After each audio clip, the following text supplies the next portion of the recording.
नमस्कार दोस्तों, बहुत बहुत स्वागत आप सबका एक बार फिर हमारे यूजीसी नेट के चैनल में। और दोस्तों, हमारी प्रीवियस ईयर क्वेश्चंस की कड़ी को आज आगे बढ़ाते हैं। आशा करता हूं अब तक ये जो प्रीवियस ईयर क्वेश्चंस की कड़ी है इसका आप लाभ उठा रहे हैं और नोट्स कॉपी और पेन अब तक खुल चुके हैं बच्चों के, ऐसा मैं आशा कर रहा हूं। तो दोस्तों, यूजीसी नेट में ये जो 10 यूनिट्स का पेपर 1 का जो सिस्टम है, इसमें एक तो आपको ये भी समझना बच्चों कि हम जब क्वेश्चंस कर रहे होते हैं, ये इस लेवल की जो पढ़ाई है, पीजी से ऊपर की लेवल की पढ़ाई, इसमें एग्जामिनर की जो सोच होती है, जो उम्मीद होती है बच्चे से, वो उम्मीद ये होती है कि स्टूडेंट को उस सब्जेक्ट की ग्रैस्प, उसकी गहराई पता है, वो शब्दों के परिवर्तन को समझ सकता है। The examiner wants you to go deep और devolve deep into the content. आप जो लैंग्वेज का जो एक चेंज है उसको समझ करके उस कंटेंट में जा सकें, समझ सकें, ये एग्जामिनर की सोच होती है। मैं कई बार सुनता हूं, बच्चे कहते हैं क्लास में, सर किताब में से या बाजार में जो किताब अवेलेबल है उससे हमने पूरा पढ़ लिया सर, और एग्जाम में जो क्वेश्चन आया वो तो भाषा बिल्कुल ही अलग थी, किताब में तो वैसी भाषा होती ही नहीं, है ही नहीं। तो एक तो सबसे पहली चीज, आप भाषा क्यों रट रहे हैं, उसकी गहराई में जाना है, उसको समझना है, उससे दोस्ती करनी है। कुछ ही कंटेंट है जिसका आपको डायरेक्ट तथ्य होते हैं, इंफॉर्मेशन, सीधा फैक्ट्स होते हैं जो रटने होते हैं। जैसे पिछली क्लास में हम एक क्वेश्चन कर रहे थे जिसमें फैक्ट्स थे कि एनईपी में क्या क्या चीजें हैं, एनईपी की पॉलिसीज में क्या क्या गवर्नमेंट ने रखा, वो फैक्ट्स हैं। एब्रीविएशंस हैं, फैक्ट्स हैं। या कोई हायर एजुकेशन की कोई चीज है, कोई उस कमीशन ने क्या रिकमेंडेशन दी, या ये रिकमेंडेशन किस कमीशन ने दी, फिक्स है, फैक्ट है, वो तो ठीक है। लेकिन ऐसा कंटेंट कितना है? ऐसा सिर्फ इक्का दुक्का सब्जेक्ट्स में ही है। बाकी ज्यादातर सब्जेक्ट्स में आपको बहुत गहराई तक अध्ययन करना है। इसीलिए थोड़ा सा एक तो प्रीवियस ईयर क्वेश्चंस की अध्ययन और भी इंपॉर्टेंट हो गया। सिर्फ थ्योरी पढ़ने से कुछ नहीं होगा, तो ये आपको दोनों चीजें करनी है। तो चलिए शुरू करते हैं, हमारे इस कड़ी को आगे बढ़ाते हैं बच्चों, प्रीवियस ईयर क्वेश्चंस को। और आज का पहला क्वेश्चन हम करते हैं। दोस्तों, आज का पहला क्वेश्चन आपके सामने हाजिर है। The principal responsibilities of academic council in a university include. किसी विश्वविद्यालय में विद्वत परिषद के मुख्य उत्तरदायित्व निम्न में से कौन से हैं? मैं आपको एक बात बता दूं, विद्वत परिषद या एकेडमिक काउंसिल का काम क्या है? किसी भी यूनिवर्सिटी में एकेडमिक काउंसिल का काम होता है कि उस यूनिवर्सिटी में जो एकेडमिक्स की जो क्वालिटी और मेंटेनेंस, कंट्रोल, यानी उसकी गुणवत्ता का ध्यान रखना, कि जो एकेडमिक्स में जो भी चीजें चल रही हैं वो गुणवत्तापूर्ण हो, सही चल रही हो, फॉलो हो रही हो प्रिंसिपल्स और रूल्स के अकॉर्डिंग। एकेडमिक काउंसिल कभी भी अपने रूल्स नहीं बनाती। एकेडमिक काउंसिल का काम होता है जो यूनिवर्सिटी के करिकुलम बन चुका, जो रजिस्ट्रार ने नीतियां, एडमिनिस्ट्रेटिव रूल्स बना दिए, जो डीन ऑफ स्टडीज ने जो सिस्टम बना दिया, उसको फॉलो करवाना टीचर्स से, स्टाफ से। और वो जो पढ़ाई का जो सिस्टम चल रहा है, जो क्लासरूम का सिस्टम है, किसकी टीचर की किस क्लासेस का क्या शेड्यूल रहेगा, ये सारा एकेडमिक काउंसिल का काम होता है। तो वो ये पूछ रहा है कि इनमें से कौन से मुख्य उत्तरदायित्व हैं। तो चलिए देखते हैं। पहला है maintenance of quality and standards of academic programs. यही मैं आपसे कह रहा था, शैक्षणिक कार्यक्रमों की गुणवत्ता और मानकों को बनाए रखना, ये एकेडमिक काउंसिल का काम, कि शैक्षिक जितने भी शैक्षणिक कार्यक्रम हैं उनकी गुणवत्ता और जो मानक निर्धारित हो गए उनको बनाए रखना। बिल्कुल सत्य है, तो हम इसको टिक करेंगे। पहला वाला 100% सत्य है, ये तो सही है। आगे देखते हैं। Planning, coordination, development, oversight and review of academic programs of university. अब देखिए, जितने भी यूनिवर्सिटी के एकेडमिक प्रोग्राम्स हैं, शैक्षणिक कार्यक्रम है, उन कार्यक्रमों की योजना बनाना इनका ही काम है। उन कार्यक्रमों का समन्वय करना, विकास करना, निरीक्षण करना, पुनरीक्षण करना। जितने भी शैक्षणिक कार्यक्रमों से संबंधित कोई भी काम है, योजना से लेकर के निरीक्षण तक, पूरा योजना बनाना, फिर उसका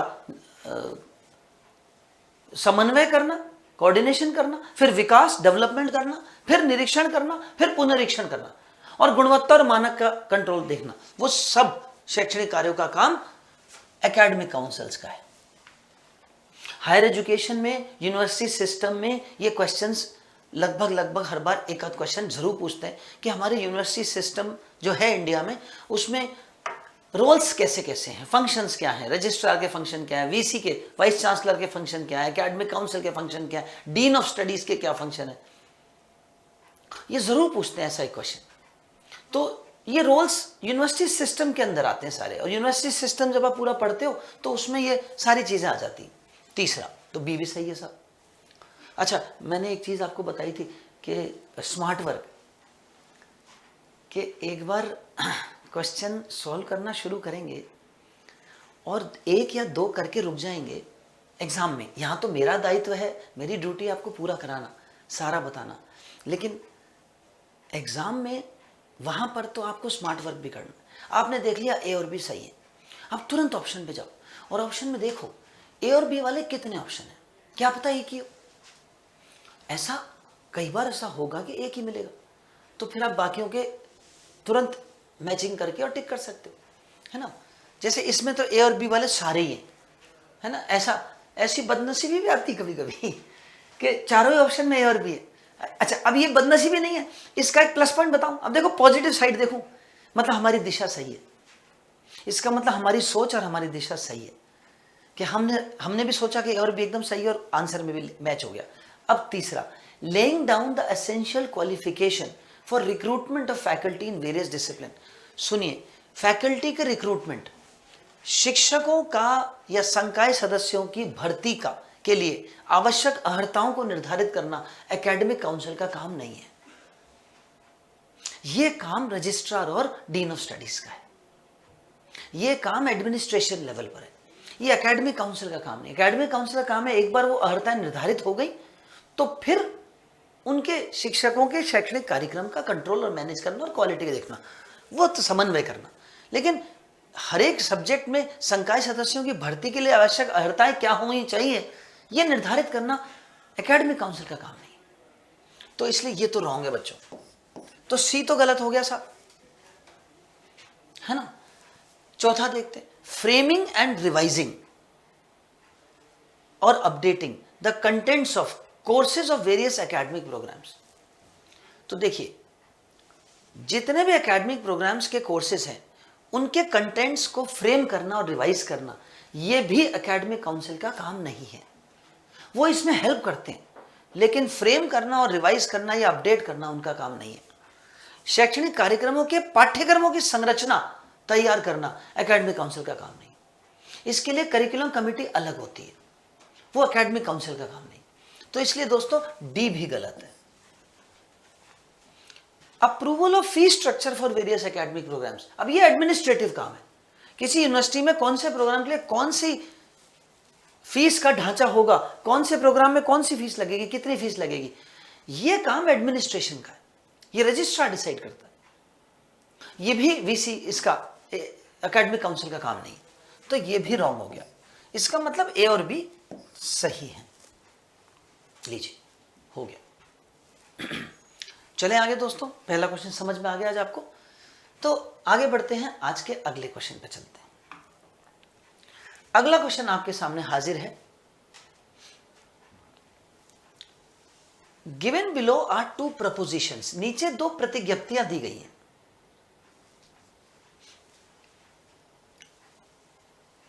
प्रतिज्ञप्तियां या प्रपोजिशन का मतलब आप सामान्य भाषा में कथन कह सकते हो, है ना। सिलोजिज्म में कथन होते हैं और उसके नीचे कुछ निष्कर्ष होते हैं, है ना, तो वो है ये। सम एनिमल्स आर फियर्स, कुछ जानवर खूंखार होते हैं। Some animals are not fierce, कुछ जानवर खूंखार नहीं होते। In the classical square of opposition which one of the following is the correct option. अब देखिए, क्लासिकल स्क्वायर ऑफ अपोजिशन पे पहले भी मैं चर्चा कर चुका हूं, मेरी पिछली क्लासेस को आप देखिए, उसमें मैंने क्लासिकल स्क्वायर ऑफ अपोजिशन, परंपरागत विरोध का वर्ग, इस पर मैंने पूरी चर्चा की हुई है। तो परंपरागत विरोध के वर्ग पर मैंने आपको पूरा समझाया हुआ है। और मैं याद दिला दूं, उसमें 4 चीजें हैं जो मीडिएट इन्फ्रेंसेस में आती। परंपरागत विरोध के वर्ग में 2 कैटेगरीज हैं, अव्यवहित और व्यवहित। तो हमने उसमें व्यवहित वाली जो है वो 4 पढ़ी हैं, मीडिएट वाली। कौन कौन सी पढ़ी हैं? पहली कॉन्ट्राडिक्टरी, दूसरी कॉन्ट्ररी, तीसरी सब कॉन्ट्ररी और चौथी सबऑल्टर्न। कॉन्ट्राडिक्टरी मतलब व्याघाती, कॉन्ट्ररी मतलब विरुद्ध, सब कॉन्ट्ररी मतलब उपविरोधी, और सबऑल्टर्न मतलब अधीनस्थ। तो ये सम एनिमल्स आर फियर्स जो वाक्य है, ये आई टाइप का वाक्य है। ये वाला जो वाक्य है ये आई टाइप का वाक्य है। आई कौन सा वाक्य होता है, मैं याद दिला दूं? आई टाइप सेंटेंस होता है पर्टिकुलर एफर्मेटिव, विशिष्ट सकारात्मक।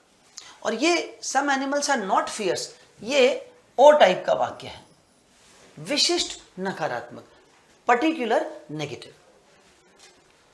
और आई और ओ का जो कॉम्बिनेशन है, आई और ओ का जो जोड़ा है, वो सब कॉन्ट्ररी का जोड़ा कहलाता है।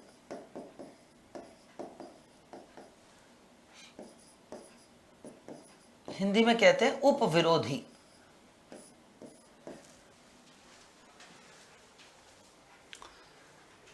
तो हम सब कॉन्ट्ररी को ढूंढते हैं, ये रहा सब कॉन्ट्ररी। उपविपरीतार्थक, उपविपरीत बोलो, उपविरोधी बोलो, उपविरुद्ध बोलो, उपविपरीतार्थक बोलो, एक ही बात है।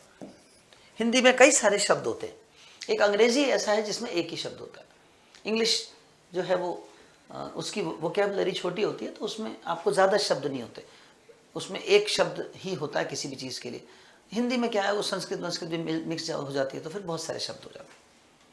तो दोस्तों, इसका आंसर है सब कॉन्ट्ररी या उपविरोधी। तो चलिए आगे बढ़ते हैं, नेक्स्ट क्वेश्चन पे चलते हैं। Given below are 2 statements, 2 statement आपको दे रखी है। When we perform an experiment, then the set S of all possible outcomes is called the sample space. जब हम कोई प्रयोग करते हैं तो सभी संभव परिणामों का समुच्चय, इसको S बोलते हैं, सभी संभव परिणामों का समुच्चय S, प्रतिदर्श स्पेस या प्रतिदर्श न्यास कहलाता है। इसका नया सही नाम है प्रतिदर्श न्यास हिंदी में। तो बिल्कुल सही बात है कि किसी भी, मैं इसके बारे में थोड़ा सा आपको बता दूं। देखिए, जब आप कोई एक्सपेरिमेंट करते हैं और वो एक्सपेरिमेंट रैंडम एक्सपेरिमेंट को हिंदी में कहते हैं यादृच्छिक प्रयोग।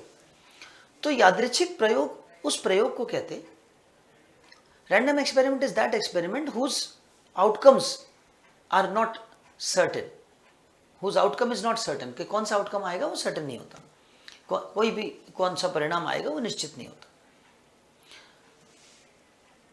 But the total possible outcomes are certain, पर कितने संभव परिणाम आ सकते हैं वो निश्चित है। जैसे मैंने पासा फेंका, आई थ्रू अ डाई। अब पासा फेंका तो पासा में क्या आएगा पता नहीं, 1 भी आ सकता है, 2 भी आ सकता है, 3 भी आ सकता है, 4 भी आ सकता है, 5 भी आ सकता है, 6 भी आ सकता है। फेंकने पर क्या आएगा पता नहीं, लेकिन क्या क्या आ सकता है वो पता है। 1 से 6 तक कुछ भी आ सकता है, क्या आएगा अभी फेंकने पर वो नहीं पता। तो ऐसे परिणाम, जो सभी संभव परिणामों का जो सैंपल सेट, जो सेट होता है, उसको प्रतिदर्श न्यास कहते हैं, या सिर्फ न्यास भी कहते हैं। टोटल सैंपल स्पेस, उसको एस से निरूपित करते हैं। स्टैटिस्टिक्स में ये बड़ा कॉमन सी चीज़ है और बड़े आपके हर बार काम आने वाली चीज़ है। तो ये बिल्कुल सही बात है, ये जो वाक्य है ये 100% सही है। दूसरा कथन, any superset of a sample space is called an event. देखो बच्चों, पहले तो मैं बता दूं ये इवेंट क्या होता है। इवेंट मतलब घटना। मैंने पासा फेंका, मान लीजिए 2 आया, तो किसी यादृच्छिक प्रयोग का कोई परिणाम आना एक घटना है। किसी यादृच्छिक प्रयोग से कोई परिणाम आना एक घटना है। Event is some outcome out of a random experiment. कोई भी रैंडम एक्सपेरिमेंट किया आपने, उससे जो आउटकम आया वो इवेंट है। तो 1 आना एक इवेंट है, 2 आना एक इवेंट है, 3 आना एक इवेंट है, 1 से 6 तक कुछ भी आ सकता है। इसका मतलब जो इवेंट होता है वो टोटल सैंपल स्पेस का एक छोटा हिस्सा होता है। हिंदी में कहते हैं उपसमुच्चय, इंग्लिश में कहते हैं सबसेट। तो event is a subset of sample space. और यहां क्या लिखा है? सुपरसेट, जो कि गलत है। सुपरसेट नहीं होता, सबसेट होता है। तो दूसरा स्टेटमेंट गलत है। तो पहला सत्य है और दूसरा गलत है। कथन 1 सत्य है किंतु 2 गलत है। So the answer is C, statement 1 is correct but statement 2 is false. Clear हो गया बच्चों? बिल्कुल। चलूं आगे। नेक्स्ट क्वेश्चंस के बहाने टॉपिक के बारे में बड़ा नॉलेज हो जाती है, बहुत सारी चीज़ें पता चलती है। और मैं तो ये कहूँगा कि I appreciate if you write down all things that is being taught, that are being taught. तो जो भी चीज़ें आपको पढ़ाई जा रही हैं आप उनको लिखते जाइए। हर चीज़ को याद के भरोसे मत रखिए। एक कॉपी रखिए अपने पास अलग से, एक सामान्य नोट्स कॉपी एक अलग से मोटी सी कॉपी रख लीजिए इन क्लासेस के लिए, यूट्यूब के लिए।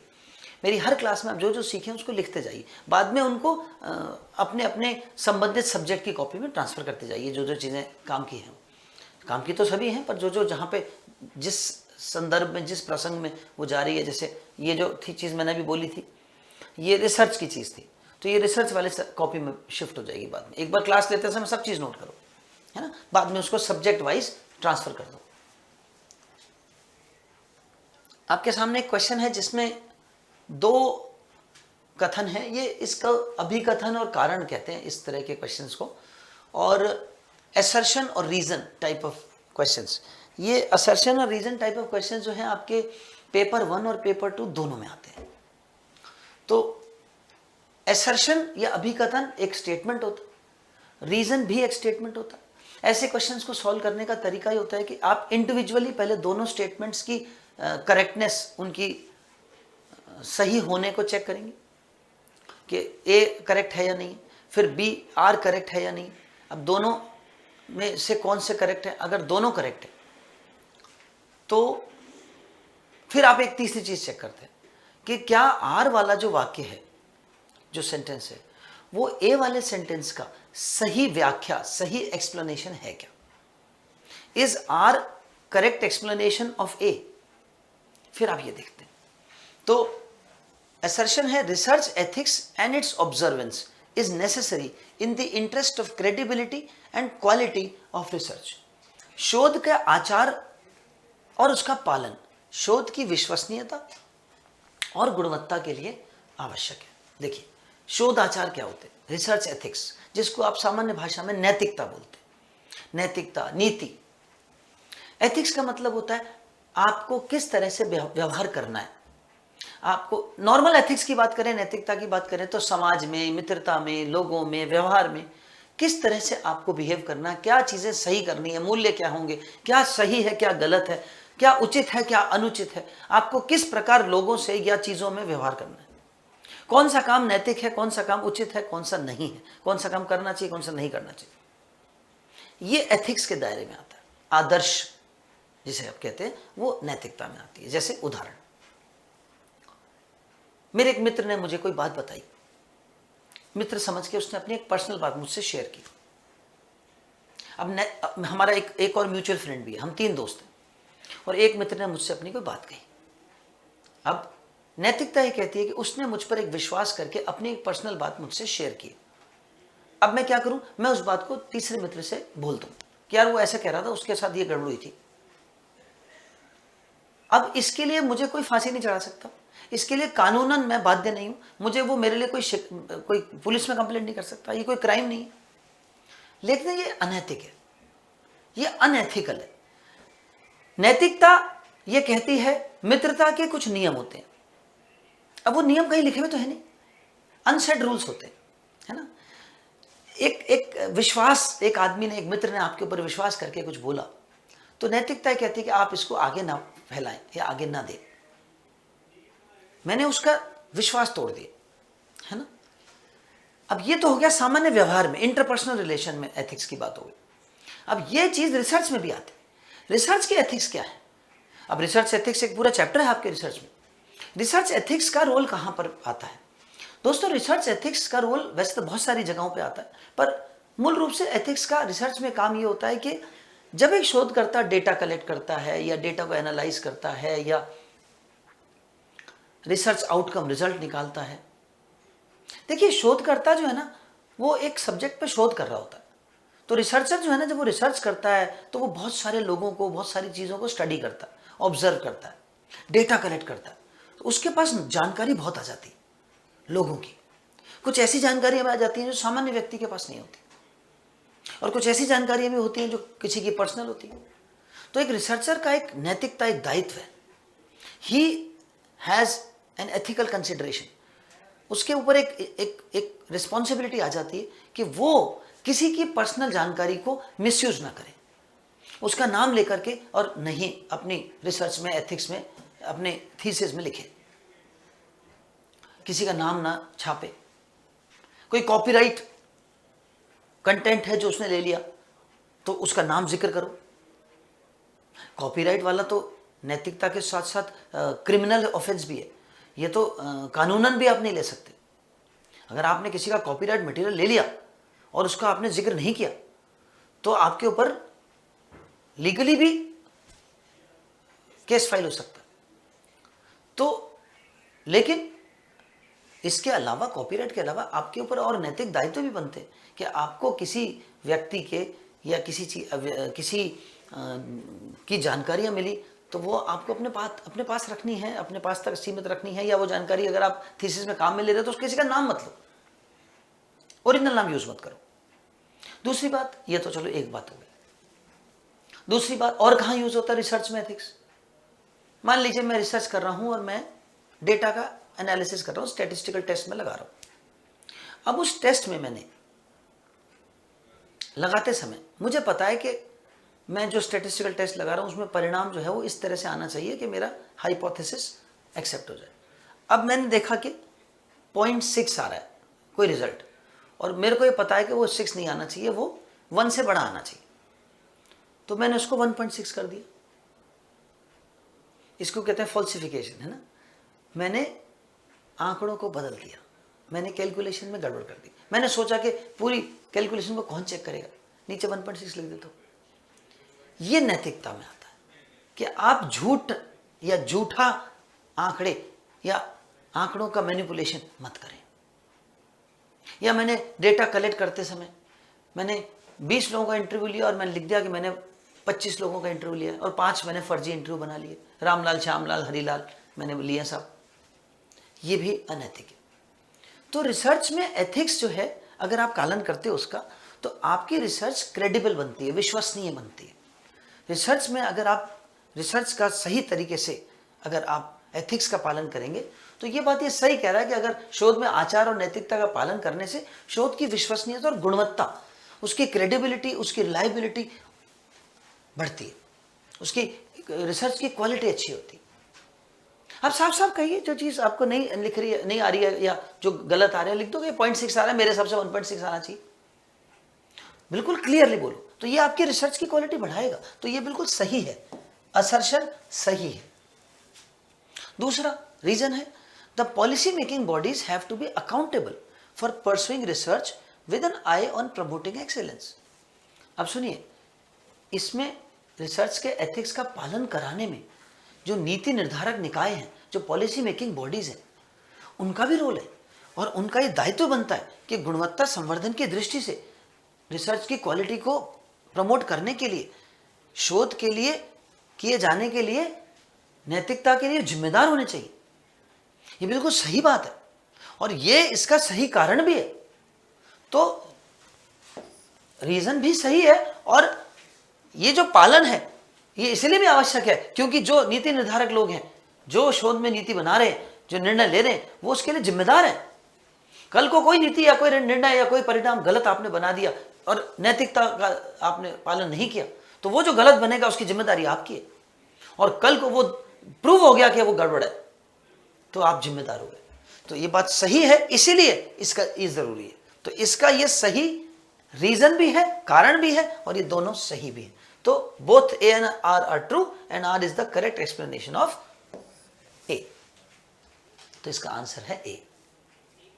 ठीक है दोस्तों, क्लियर हुआ? आगे बढ़े।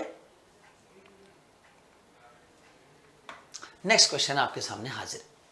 नेक्स्ट क्वेश्चन आपका कम्युनिकेशन सब्जेक्ट का दिख रहा है मुझे। मीडिया शब्द देखते ही मैं समझ गया, मैंने कहा ये तो कम्युनिकेशन का लग रहा है।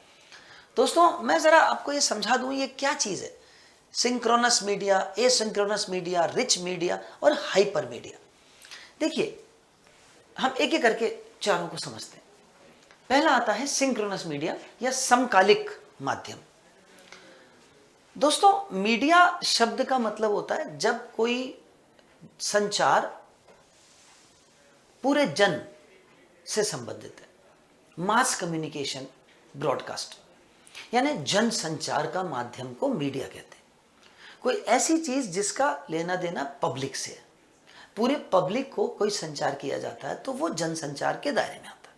जैसे मीडिया में क्या क्या आता है, जैसे रेडियो, जैसे टेलीविजन, जैसे अखबार, प्रिंट मीडिया, जैसे सोशल मीडिया, सामाजिक, ये जो आजकल सोशल मीडिया तो सबसे ज़्यादा बड़ा हो गया।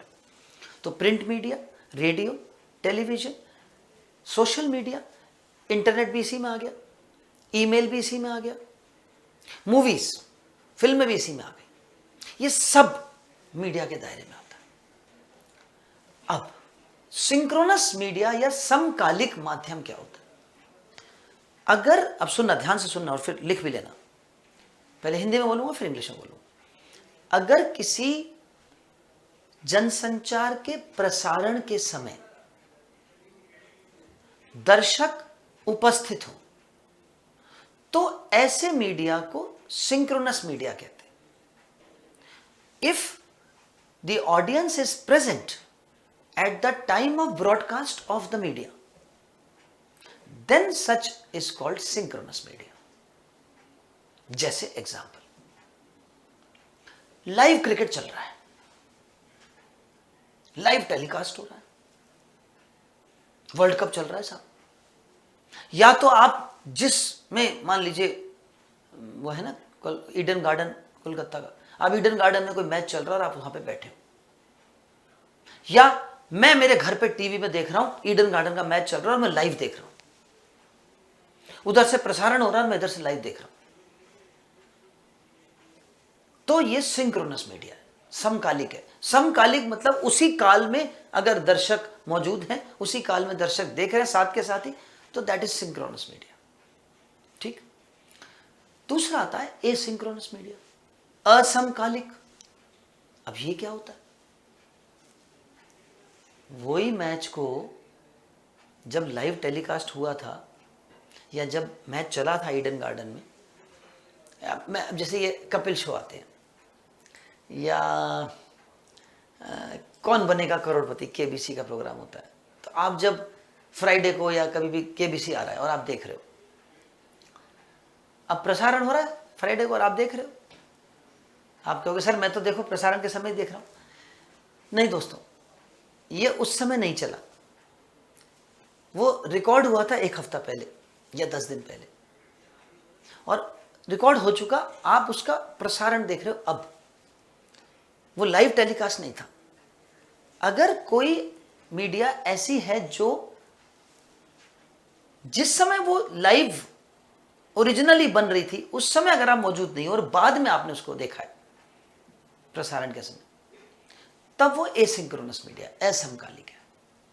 जैसे कपिल शो, केबीसी, या कोई मैच हो गया उसकी हाइलाइट्स दिखा रहे हैं और आप देख रहे हो, या कोई मैच हुआ था उस समय उसका लाइव नहीं हुआ टेलीकास्ट, अगले दिन उसको दिखाया गया, तो आपको तो पता है कल हो चुका है, पर उन्होंने तो आज ही दिखाया पहली बार, आप देख रहे हो।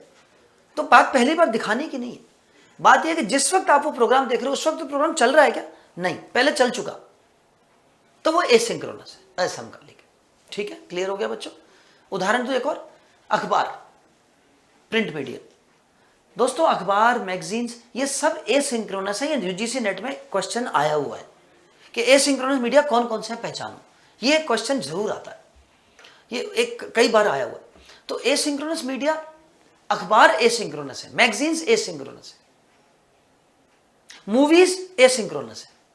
जब आप पिक्चर देखने जाते हो ना, फर्स्ट डे फर्स्ट शो भी देख रहे हो तो भी एसिंक्रोनस है। क्यों? क्योंकि जिस वक्त आप उस मूवी को देख रहे हो उस वक्त तो अमिताभ बच्चन ने उसको घूसा नहीं मारा है, वो घूसा उस समय मारा था, रिकॉर्ड हो गया, मूवी बन गई, शूट हो गया, उसके बाद उसको रिकॉर्डिंग को आपको मूवी में आज दिखाया जा रहा है, आपने लाइव नहीं देखा उसको, इसलिए एसिंक्रोनस है। समझ में आ गया? Synchronous, asynchronous.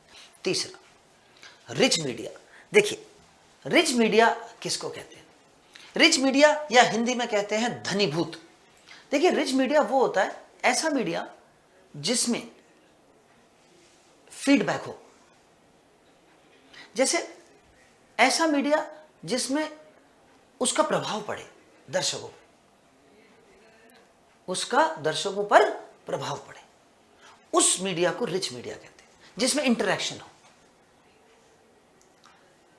तो ऐसा कोई मीडिया है जिसमें आपस में बातचीत हो रही है, इंटरेक्शन है, पब्लिक फीडबैक भी दे पा रही है, उसका प्रभाव पड़ रहा है पब्लिक पर, तो वो रिच मीडिया कहलाता है। जैसे ये जितने भी मल्टी मीडिया होते हैं ये सब रिच मीडिया होते हैं, है ना। और चौथा है हाइपर मीडिया। देखिए हाइपर शब्द इंटरनेट से आया, hyper text transfer protocol HTTP जो ICT में होता है। तो वो हाइपर टेक्स्ट का मतलब होता है ये वेब पर बेस्ड, जो आपकी उस ब्राउजर से संबंधित, जो आप उस टेक्स्ट में जो URL में आप क्लिक करते हो तो वहां पहुंच जाता है, तो ये एप्लीकेशन है, तो ये एप्लीकेशन में आता है सॉफ्टवेयर में, वो वाला मीडिया को हाइपर मीडिया कहते हैं। तो चलिए अब इसको ढूंढते हैं। मैंने समझा तो सारा दिया, अब तो आंसर आपके लिए बहुत ईजी हो गया ढूंढना। पहला है समकालिक माध्यम या सिंक्रोनस मीडिया। तो सिंक्रोनस ढूंढो, एप्लीकेशन नहीं है ये मल्टीमीडिया की, इंटरैक्टिव नहीं है। ईमेल जब मैं किसी को भेजता हूं तो उस समय ईमेल जिस समय मैं भेजता हूं उस समय जरूरी कि हाथों देख ले, नहीं।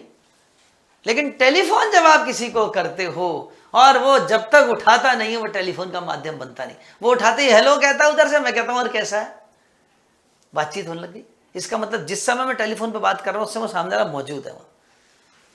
यह है सिंक्रोनस मीडिया, यानी ए का आंसर हो गया 4। एसिंक्रोनस ईमेल, मैंने ईमेल भेज दिया, अब जिस समय वो ईमेल अपनी खोलेगा और उसे देखेगा तो वो भेजी गई ईमेल के टाइप करते समय तो मौजूद नहीं था, जब उसके पास पहुंचेगी तब वो देखेगा। तो ये उस समय का तो नहीं है, असमकालिक, ये तो एसिंक्रोनस है। बी एसिंक्रोनस, बी का 3, ए का 4। फिर तीसरा है रिच मीडिया। रिच मीडिया होती है अंतक्रियात्मक मल्टीमीडिया, इंटरैक्टिव मल्टीमीडिया, सी। मैंने बताया था आपको, जिसमें फीडबैक होता है, इंटरेक्शन होता है, वो इंटरैक्टिव मल्टीमीडिया। और hyper media application of multimedia है, जैसे ये आपका हाइपर मीडिया एक वेब ब्राउजर में जो कई बार नहीं होता कि आप टेक्स्ट को ही क्लिक करते हो तो वो उस पर लिंक पे ले जाता है। आपने देखा होगा कई बार आप जब कोई, मैं इसका एग्जांपल देता हूं आपको, आपके जीवन में ये रोजाना आप इस पर से वास्ता पड़ता है आपका। कई बार हमने देखा होगा कि किसी के इंटरनेट पर आप कोई टेक्स्ट डाउनलोड किया या आपने कुछ चीज़ डाउनलोड करी या कोई फोटो डाउनलोड करी या कुछ भी किया, और अब आप पढ़ते पढ़ते अगर उसी पर क्लिक कर दोगे तो वो सीधा आपको उसकी वेबसाइट पर ले जाता है या वहां पर ले जाता है जहां वो ले जाना चाहता है। ये हाइपर मीडिया कि मीडिया काम क्या कर रहा है, ये ब्राउजर का ही काम कर रहा है, एप्लीकेशन ही काम कर रहा है कि उस मीडिया में, उस कंटेंट में ही वो URL बन गया, वो एक तरह से उसको क्लिक किया और सीधा वहां पहुंच जाता है। कई बार हम देखा होगा बैनर पे क्लिक करते हैं और सीधा वो वेबसाइट खुल जाती है, फोटो पे क्लिक करते हैं वेबसाइट खुल जाती है, या उस URL पे चले जाता है, उस साइट पे चला जाता है। तो बच्चों ये है हाइपर मीडिया या डी। तो दोस्तों ये कम्युनिकेशन और ICT दोनों का मिक्स क्वेश्चन है। देख लो UGC में ऐसे बुने हुए क्वेश्चन आते हैं। तो A4, B3, C2 और D1, ये आपका आंसर आ गया बी। आशा करता हूं आपके समझ में आ गया, सबके बहुत अच्छे से क्लियर हो गया बच्चों। आगे बढ़े, चलिए नेक्स्ट क्वेश्चन पे चलते हैं। मैं बहुत सारी चीजें हर एक ऑप्शन को समझा रहा हूं, उसका जीवन का उदाहरण दे रहा हूं, सामान्य उदाहरण दे रहा हूं, लिखते जाया करो, है ना।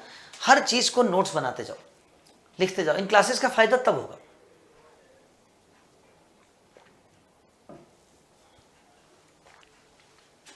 अगला क्वेश्चन आपके सामने हाजिर है। हमारे सामने दो लिस्ट दे रखी है ना। ये लिस्ट वाले, मैच द फॉलोइंग वाले क्वेश्चन बड़े आते हैं। लिस्ट 1 और लिस्ट 2। लिस्ट 1 जो है वो types of procedures used for continuous appraisal of teaching and non teaching staff in higher education and characteristics of this appraisal. देखिए, अप्रेजल शब्द का मतलब होता है मूल्यांकन, और उच्च शिक्षा में शिक्षण और शिक्षणेतर कर्मी होते हैं, टीचिंग और नॉन टीचिंग स्टाफ होते हैं, उनका अप्रेजल करना होता है। उनको आगे काम कैसा कर रहे हैं, उसके हिसाब से उनको आगे तरक्की देनी है, क्या करना है, उनके पे बढ़ानी है, क्या करना है। तो वो सारा जो है अप्रेजल, वो निरंतर मूल्यांकन करने के लिए कुछ पद्धतियां अपनाई जाती हैं, है ना। उन पद्धतियों में डेवलपमेंटल, मैनेजरियल, लाइसेंस फेयर और जजमेंटल अप्रेजल्स होते हैं। ये अप्रेजल्स की कैरेक्टरिस्टिक क्या क्या है वो हम पढ़ने जा रहे हैं। तो बच्चों एक एक करके मैं समझा दूं। जैसे डेवलपमेंटल जो अप्रेजल होते हैं वो कैसे होते हैं। देखिए, डेवलपमेंटल नाम में ही छुपा है इसका अर्थ। विकासात्मक अप्रेजल जो है, आप खुद सोचिए, डेवलपमेंट शब्द से विकास आ गया, और विकास का मतलब हर चीज का डेवलपमेंट होना चाहिए। अगर मैं एक टीचर हूं या मैं नॉन टीचिंग स्टाफ हूं, तो उसमें मेरे जब मैं डेवलपमेंट की बात करूंगा, मेरे काम का या मेरा खुद का डेवलपमेंट कब होगा, जब मेरे काम में मेरे हर चीज आ जाएगी। मेरे काम की क्वालिटी, मेरे अटेंडेंस, मेरी डिसिप्लिन, मेरा बिहेवियर, मतलब उसमें सोशल वैल्यूज भी आ गई, एथिकल वैल्यूज भी आ गई, वर्क कल्चर भी आ गया, उसमें बिहेवियर भी आ गया, उसमें अटेंडेंस भी आ गई, हर चीज। तो ये डेवलपमेंटल लेवल है जिसमें मेरी सारी ओवरऑल मेरी क्वालिटीज का अप्रेजल होगा, मूल्यांकन होगा। दूसरा आता है, मैं एक बार समझा दूं फिर हम क्वेश्चन को करेंगे। दूसरा आता है मैनेजरियल। देखिए, मैनेजरियल अप्रेजल जो होता है वो सिर्फ और सिर्फ एक चीज के लिए होता है, आपका काम और उसका रिजल्ट्स। आपने कितना काम किया, क्या अचीवमेंट करी, क्या रिजल्ट्स आए, क्या आउटकम दिया आपने, वो है मैनेजरियल अप्रेजल की खासियत। तीसरा आता है लाइसेंस फेयर। लाइसेंस फेयर वैसे टीचिंग में भी होता है, ये टाइप ऑफ टीचिंग में भी है लाइसेंस फेयर। लाइसेंस फेयर का मतलब होता है हस्तक्षेप रहित। हस्तक्षेप रहित मतलब किसी और का हस्तक्षेप नहीं है। लाइसेंस फेयर मतलब सब कुछ मेरे पे डिपेंडेंट है, ऑटोनोमस, मेरा खुद का सेल्फ डेवलपमेंट। और सेल्फ डेवलपमेंट, अगर मैं लर्निंग की बात करें तो लर्निंग में लाइसेंस फेयर का मतलब होता है खुद स्व अधिगम, सेल्फ लर्निंग। तो यहां पे भी वही है, सेल्फ अप्रेजल, है ना, सेल्फ डेवलपमेंट की बात करेगा। और जजमेंटल, निर्णय परक क्या होता है। जजमेंटल में तो चीजों को उनके परिणामों से, उनके वैल्यूज से और उनके क्या चाहिए था और क्या पाया, इस पर कहते हैं ना तुलनात्मक जब करते, जब कंपैरेटिव जजमेंट होता है तो वो जजमेंटल हो जाता है। तो चलिए अब शुरू करते हैं। हमने चारों समझ लिए, एक एक करके समझते हैं। सबसे पहला है concern with doing and achieving, कार्य करना और प्राप्त करना। मैंने आपको बताया था मैनेजरियल है। मैनेजरियल का सीधा सीधा मतलब भैया कितना कार्य किया और उससे क्या प्राप्त किया आपने, ये मैनेजरियल अप्रेजल का सीधा सीधा रोल है। तो बी का तो 1 है। Concern with moral, ethical and professional values. अब देखो तीनों आ गई, मॉरल वैल्यूज, एथिकल वैल्यूज और प्रोफेशनल वैल्यूज। ये आपका डेवलपमेंटल अप्रेजल हो गया कि नैतिक, रीति, नीतिगत और व्यवसायगत, आपके तीनों का अगर मूल्यांकन हो रहा है तो फिर वो कहां गया, डेवलपमेंटल ए। इसको मैंने समझाया था अभी आपको। अगला, concern with maintenance of social control. अब देखिए, सोशल कंट्रोल का लेना देना तो जजमेंटल से है कि भाई समाज में क्या चीजें कैसे होनी चाहिए और क्या हो रही हैं, ये निर्णय परक होता है, जजमेंटल होता है। ये तो डी है। और concern with the importance of self development, स्व विकास, आत्म विकास, ये तो लाइसेंस फेयर है। सी का तो 4 है। तो दोस्तों ए का 2, बी का 1, सी का 4 और डी का 3, ये आपका आंसर आ गया। तो देखिए अब इन सब से हमने अब अप्रेजल के रूल्स भी सीख लिए। क्वेश्चंस के बहाने बहुत सारी चीजें एक्स्ट्रा हो जाती हैं जो आपको बहुत लाभकारी हो जाती। तो दोस्तों आज हमने बहुत सारे क्वेश्चंस भी किए, बहुत सारी चीजें सीखी भी, और आशा करता हूं आपने नोट्स उतारे होंगे। कमेंट्स करिए, लाइक करिए अगर पसंद आता है, शेयर करिए अगर ज्ञान मिलता है।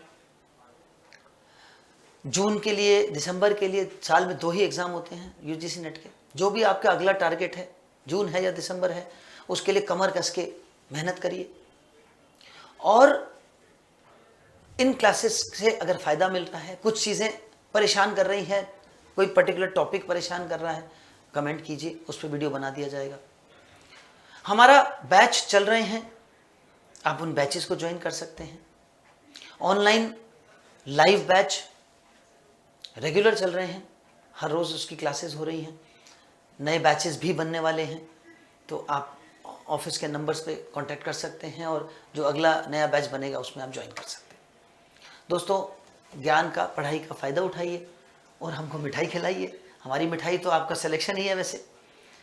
तो आज इतना ही। अब अनिल सर को, आपके दोस्त को, आपके मित्र को, आपके फिलोसोफर को, गाइड को, मेंटर को इजाज़त दीजिए। फिर अगली क्लास में मुलाकात होगी। धन्यवाद।